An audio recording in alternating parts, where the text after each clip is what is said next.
It seems like just yesterday, every single musician had Vevo in their YouTube channel name, Vevo in the bottom left of their videos, and there were even YouTubers putting Vevo on their diss tracks because it made them look more official. But this has left people with a few questions like, what even is Vevo? Why was their name on every single YouTube video? And whatever happened to it? Well, it turns out that Vevo was a big scheme cooked up by the music industry that eventually failed. So to understand that, we gotta go back to Vevo's inception. Vevo was created back in 2008 when the music industry was recovering from quite a few problems. See, back in the day, music videos used to be aired on TV, on platforms like MTV, NBC, and more. This way, the producers and artists could get money directly from the networks and their advertisers. But then the internet came in and disrupted everything. CDs and records were being replaced by illegal file sharing services like Napster and LimeWire, because why would you buy something when you can just get it for free? So as you may know, this made the music industry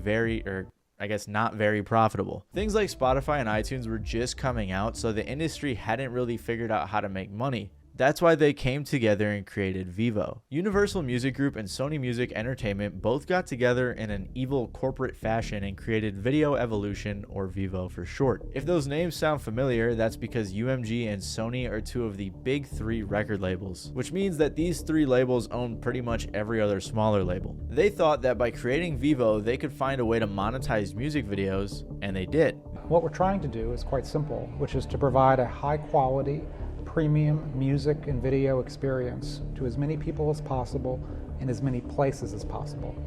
On any television, on any computer, on any phone, on any connected digital platform, we want to provide the highest quality, premium music and video experience. So we do that today with our partner YouTube. So about 70% of music videos worldwide are consumed and discovered and viewed through YouTube. So what Vevo does is provide that experience inside of YouTube with the world's largest music companies. The issue though was that YouTube was only monetizing like 3% of their videos at the time, while platforms like Hulu had ads on all of their stuff. But YouTube had been working with these record labels and wanted to keep music videos on their platform because that was one of their biggest sources of views. So YouTube and Vevo came to an agreement. Universal, and eventually some of the other labels I mentioned, would put their music videos on YouTube and Vevo would distribute them. Google hosted them on YouTube and Vevo's website as well. Vevo was also in charge of selling ads to advertisers. Most ads on YouTube videos, like the one you're watching right now, are sold programmatically, where advertisers bid on a certain type of customer demographic, like specifically targeting which country they are from or what age group they belong to. This is very common, I'm sure most of you understand that, but Vevo instead would sell specific slots to advertisers, which makes a bit more sense because you can imagine that appearing in front of a Drake video is likely going to get you more attention than throwing your ad on a Matty Balls video, for example. It's kind of like how advertisers kill to be in the Super Bowl. I'm sure they've had quite a few bidding wars over Taylor Swift's music videos. Not because they're good, but because she gets a lot of views. Also on long videos like interviews and things like that, they can sell slots for ads during the video as well. This way Vevo is able to make quite a bit more money from YouTube ads than your everyday YouTuber. So with all of that sorted out, Vevo got like $300 million in investment money, and they were preparing to launch. They acquired some other labels as distribution partners, furthering the music video monopoly, and then they were ready to launch. Vevo launched on December 8th of 2009 with 30,000 videos on their website from huge artists like Eminem, Lil Wayne, Michael Jackson, Lady Gaga, Kesha, Miley Cyrus, and many more. The website actually crashed on launch and in the first month got over 35 million views. Apparently they had already surpassed other websites like AOL Music,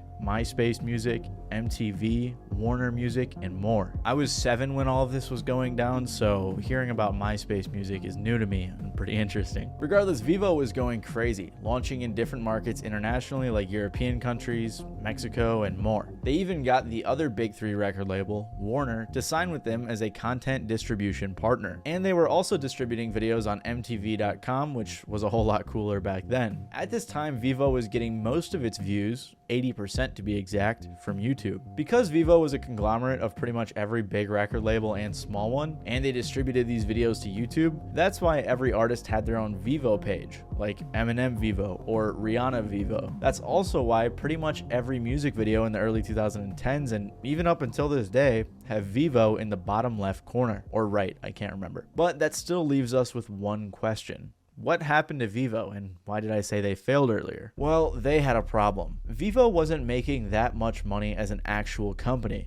Most of the money was going to YouTube and then to the record labels, leaving Vevo to pick up the scraps. Apparently, Vevo was also very expensive to run because of everything I mentioned, so pretty early on into the company's life, they tried to find a buyer for $1 billion, which didn't really work out. So Vevo had to come up with some other ways to make money. First, they started making other types of content on YouTube and their own website, like interviews, live stream concerts, and things along those lines, although that content was never super successful. Then they released an app to watch music videos on your phone, and when it first launched, it was actually very successful. By early 2011, they were bigger than Facebook and right behind YouTube for video viewed content. By the end of 2011, Vevo was getting over 3.7 billion views a month, they had over 13 million downloads of their app, and they had made over $150 and they had made over $150 million in revenue. But like I said, most of this money was going to YouTube and the labels, not to Vevo. And because they didn't want to rely so much on YouTube, they tried to diversify.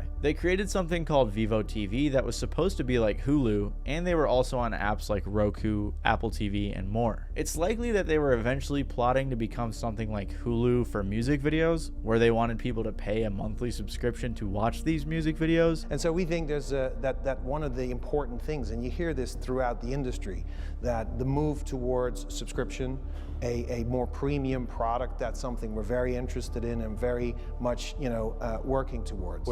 That's a subscription service, or does the whole thing go behind a paywall? Do I have to pay to watch Katy No, Perry? we believe in a dual revenue stream. This was a rumor for a while, but after consumers have had music videos for free for so long, it's very unlikely that would have ever happened. Regardless, for a while, like I just said, their diversification was working, but it didn't last long, because in 2018, everything came crashing down for Vevo. Vevo had a few controversies that really hurt the company, and I'm not talking about the time some executives were ironically caught watching pirated content, or when they were trying to work with Facebook to get people's info for targeted videos. The main issue they had was in 2018, when they found themselves in the crosshairs of some hackers from the group Rmine. First, the hackers got into Vevo's servers and released 3 terabytes of their documents and videos. Then they got hacked again. This time, 2 hackers named Karoy SH and ProSox got into Vevo's YouTube channel. When they got in, they deleted Despacito, which was the most viewed Vevo video on YouTube, and they also renamed a ton of the videos as well, changed some thumbnails, and apparently this was some sort of pro-Palestine protest. I'm not sure how much these hacks really affected Vevo, but it seems like everything started crumbling after this happened. The CEO stepped down, a bunch of important executives left, and they had to lay off dozens of employees. At the same time, Vevo was really struggling to compete with YouTube. It seemed like them putting their content on other websites or making their own website was a way to distance themselves from YouTube, so that way they didn't have to pay all of their revenue to YouTube. But that clearly didn't work, as YouTube is still the #1 site when it comes to watching music videos. Plus, the same year, YouTube just launched YouTube Music, so Vevo never became the Hulu or the Netflix of music videos. Instead, Vevo decided to wave the white flag. Vevo decided to shut down all of their other operations and just merge with YouTube to become a regular distributor. YouTube merged the Vevo accounts with the artist's official accounts to consolidate everything. So if you were subscribed to a Vevo account, your subscription would be switched over to the official artist account. YouTube said, Vevo's reach and business can continue to grow on YouTube as a direct result of simplifying the user experience through consolidation of an entire artist catalog into one channel, where Vevo videos are featured prominently. So basically, like Agario, YouTube just ate up Vevo. This is probably why it feels like you don't see the Vevo branding as much. I mean, we're all probably used to seeing the Vevo logo in videos, so we don't notice it very often, but it is still there. It's just that the channels don't have Vevo in their name anymore. And Vevo is still pretty successful after the merge with YouTube, as they have over 500,000 music videos that get over 26 billion views a month. You can still go to Vevo's website and check out their content and their artists, but it always redirects you to YouTube. They also still host their videos on Pluto TV and Roku, but let's be honest, no one's going there to watch music videos. Like Medium.com said, without assassinating YouTube, there really wasn't enough room for both of them to coexist. The consumer isn't ever going to go to a second location for the same product they can get at the first. So just because it looks like they aren't there, Vevo is still there operating in the shadows. However, their plans to take over the internet as the go-to music video service failed. Like Jordan Fraser said, Vevo isn't dead, it has regressed to the bottom of the video screen. It exists today as branding branding you'll continue to see on most music videos. It also exists as a reminder that the entire music industry is run by only a few people in expensive suits. If you like this video, you may like my video about some of the worst marketing attempts in the music industry, as many of these Vevo era artists came up with some really dumb ways to promote their music. So make sure to click the video on screen right now. Other than that, this has been your boy Matty Balls. Thank you guys for watching. If you did enjoy, maybe leave a like, and yeah, I'll see you guys next time.